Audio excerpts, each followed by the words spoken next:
Tannenbaum into the conversation, so we reunite the legal offices of Tannenbaum, Greenberg, and Associates.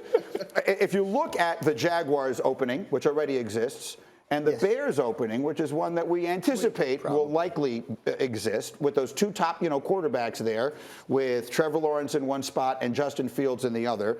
Mike Tannenbaum, which do you think would be approached as the more appealing of the openings? It's Jacksonville, and Jacksonville is a historically great opening because of Trevor Lawrence's contract. Over the next 3 years, they're going to save upwards of $40 million a year of what they would have to pay him as a veteran quarterback. The day I get that job, I'm getting Davante Adams on the phone saying, congratulations, you're a Jacksonville Jaguar. I am not getting off the phone.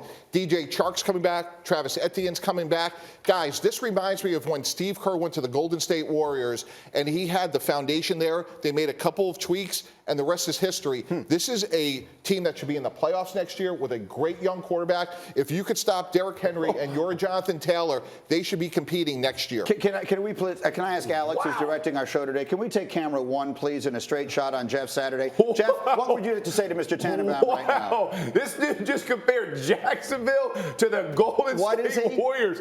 Man's high.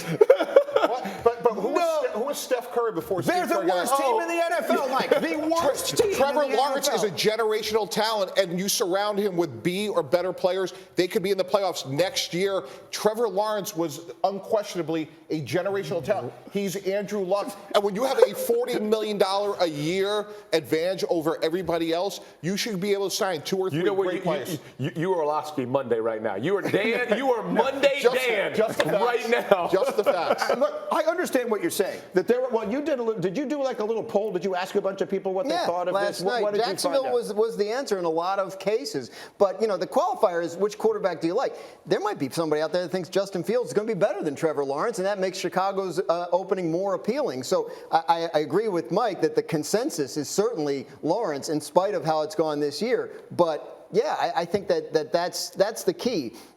Mike Shanahan told me once long ago, when a head coach opening, you ask yourself 2 questions: who's the owner and who's the quarterback? And the quarterback situation, it really depends on what you like. But Lawrence is certainly fairly universally regarded as a high-level prospect. People are still. generally, what you're saying, excusing what has been an up and down and mostly down rookie year because of all of the nonsense involving Urban Meyer. Domonique, are you?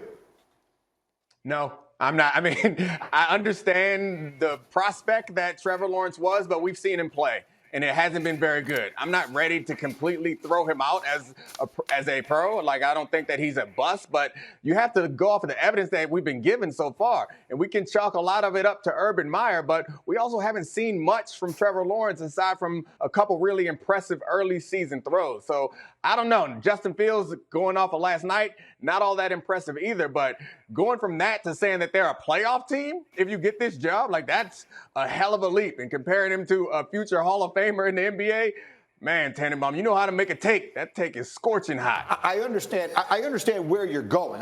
You went way too far for my taste. But I understand generally where you're going, which is that I see where this is.